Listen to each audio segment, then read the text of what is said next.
warahmatullahi wabarakatuh. Selamat pagi Ibu Guru. Selamat pagi. Pagi Bu. Sehat semuanya? Alhamdulillah. Luar biasa. Tetap semangat. Allahu Akbar. Nah, yang canggih itu siapa? Maisha. Meisha satu. Siapa lagi? Banyak juga yang tidak hadir ya. 3 orang. Oke. Untuk meningkatkan jiwa nasionalisme anak ibu ingin mengajak anak-anak ibu semua untuk bernyanyi lagu nasional. Nah, anak-anak ibu semua boleh berdiri. Kita nyanyi sama-sama.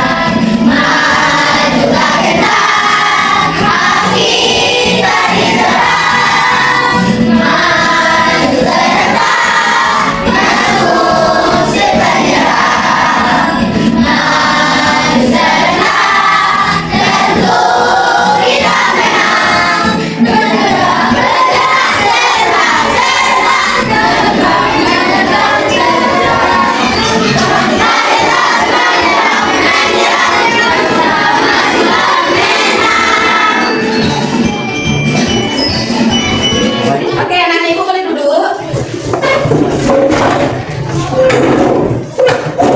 Pada hari ini kita akan membahas kedatangan bangsa Barat di Indonesia. Sebelum kita masuk materi, ada yang masih ingat materi kemarin apa? Terkait ilmu pengetahuan alam. Yang tua? Iya, penyakit tulang ada pertama.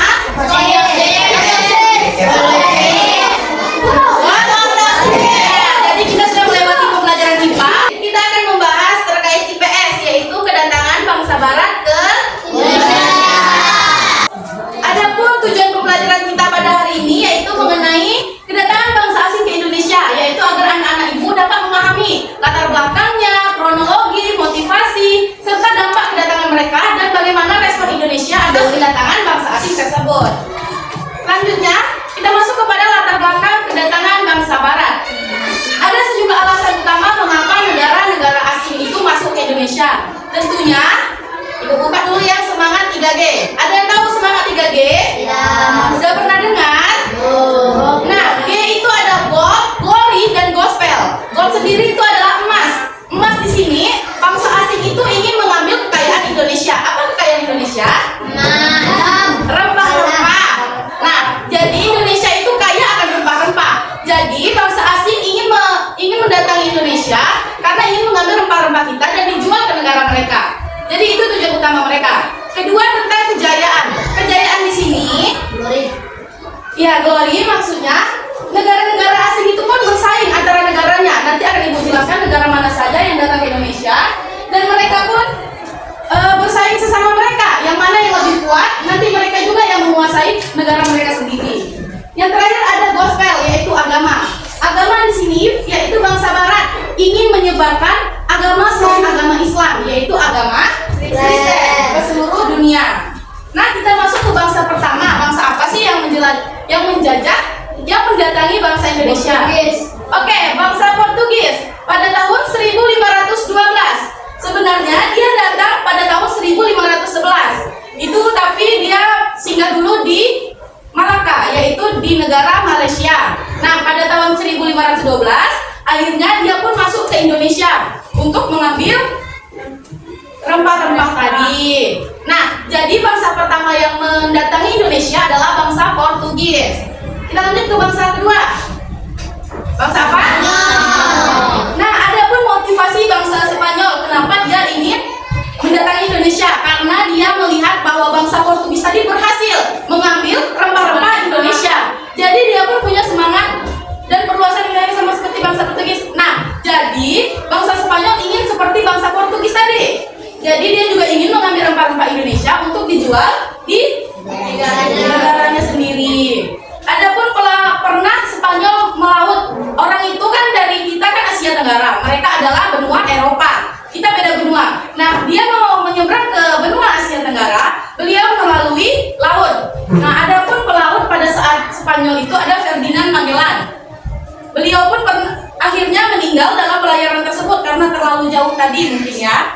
Ekspedisinya tiba di Maluku pada tahun 1521. Jadi bangsa-bangsa asing ini tibanya itu di Maluku. Bangsa ketiga. Belanda. Oke, bangsa Belanda. Udah pernah belum dengar bangsa Belanda? Iya, bangsa Belanda pernah juga menjajah Indonesia. Tapi ini adalah kedatangan pertama bangsa Belanda ke Indonesia. Nah, perusahaan India Timur. Waktu bangsa Belanda datang, dia juga mendengar Portugis dan juga Spanyol tadi masuk dan mengambil rempah-rempah. Sedangkan Belanda ini sedikit tamak. Kenapa? Karena dia ingin memimpin rempah-rempah tadi. Coba kita baca, perusahaan India Timur Belanda, tujuan utama VOC. Jadi dia mendirikan perusahaan India Timur yang dinamakan VOC. Apa kepanjangan VOC? Ya, itu bahasa Belandanya. Jadi bahasa Indonesianya yaitu perusahaan yang didirikan oleh Belanda untuk menguasai rempah-rempah dan mengendalikan Portugis dan juga Spanyol tadi. Kita masuk ke bangsa yang terakhir. Ayo, bangsa Inggris. Nah, bangsa Inggris dan perebutan kekuasaan. Bangsa Inggris tiba pada tahun 1579. Inggris juga tertarik terhadap rempah-rempah Indonesia. Inggris mendarat pertama kali di Kepulauan Maluku juga. Persaingan dengan negara lain, Inggris ingin menantang kekuatan negara-negara Eropa lainnya, khususnya Belanda. Jadi di sini Inggris ingin menantang Belanda yang punya kekuatan lebih tadi untuk mengambil rempah-rempahnya juga. Coba kita baca ekspansi kolonial. Inggris bercita-cita menjadi kekuatan kolonial dengan memperluas perbatasannya. Jadi Inggris di sini ingin mengambil kekuasaan dari Belanda tadi. Coba selanjutnya.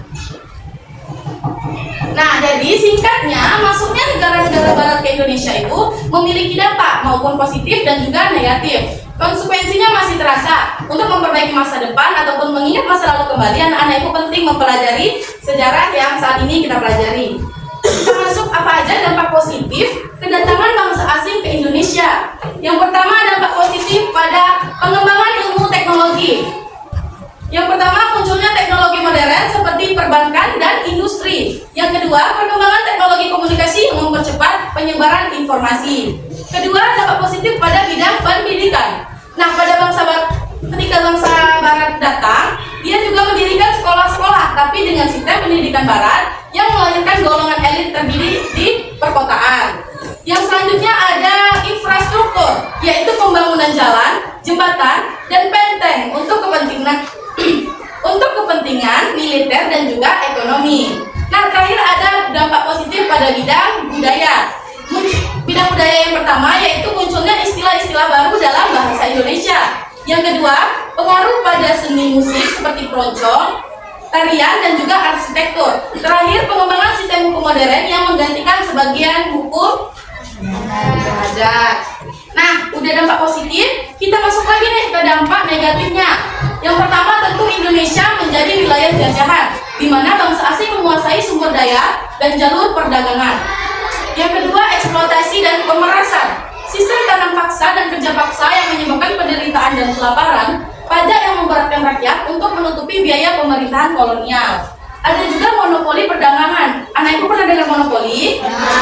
Nah, monopoli itu adalah sistem untuk mengopor sana sini. Jadi pembentukan monopoli oleh Komisi Dagang seperti VOC yang merugikan rakyat dan memonopoli perdagangan rempah-rempah. Selanjutnya ada kemunduran ekonomi dan sosial. Kemiskinan dan kelaparan akibat kerja paksa dan penurunan produksi pangan lokal merasakan diskriminasi berdasarkan ras, di mana kaum Eropa berada di kelas tertinggi. Dan yang terakhir mungkin lunturnya nilai budaya lokal. Jadi sebagian nilai-nilai luhur dan tradisi lokal tergantikan oleh kebudayaan asing. Nah, jadi walaupun kita didatangi oleh bangsa asing, ternyata ada juga dampak positifnya. Selanjutnya, apa sih reaksi bangsa Indonesia terhadap kedatangan bangsa barat tadi? Yang pertama, tentunya Indonesia menyambut dengan ramah, karena dia menyangka bahwa negara asing ini mengajak kerjasama, tapi ternyata negara asing tadi mengambil rempah Indonesia dan dijual ke Eropa.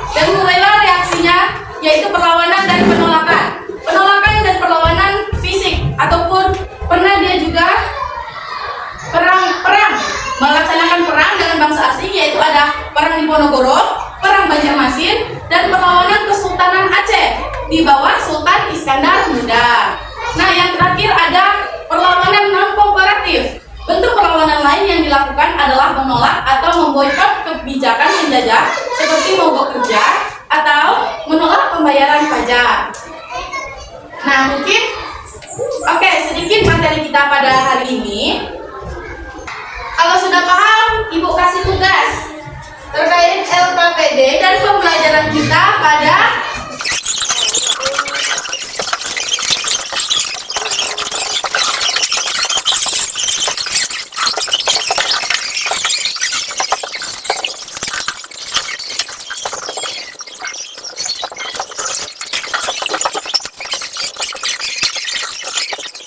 atau sulit mencerna apa yang Ibu jelaskan tadi. Nah, Ibu kasih video pembelajaran untuk anak-anak Ibu simak, untuk Ibu beri lagi nanti soal evaluasi. Oke? Hai teman-teman semua, pada video ini Ibu akan menjelaskan mengenai materi kedatangan bangsa Barat ke Indonesia. Bangsa Barat yang datang ke Indonesia meliputi bangsa Portugis, Spanyol, Inggris, dan Belanda. Pedagang, Romi berarti mencari wilayah jajahan, dan Kostel yang berarti sebagai menyebarkan agama Nasrani. Nah, dengan semangat ideologi tersebut, bangsa Eropa bisa sampai ke wilayah Asia, khususnya ke Indonesia. Bangsa Barat yang sampai ke wilayah Tangan diputar-putar bertepuk tangan diputar-putar peganglah bahu, tangan diputar-putar peganglah lutut, digoyang-goyang, digoyang-goyang, digoyang-goyang.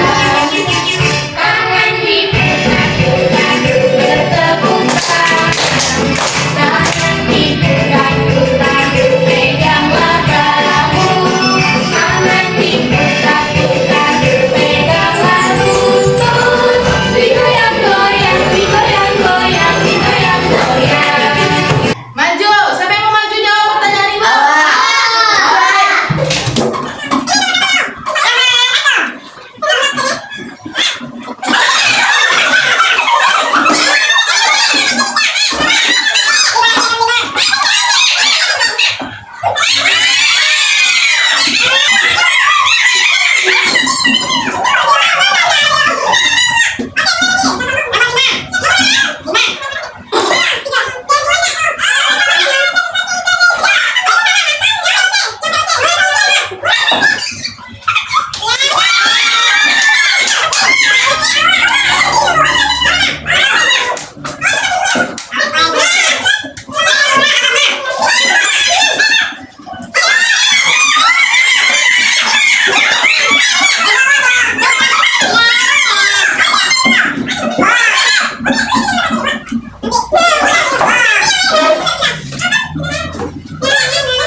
Bangsa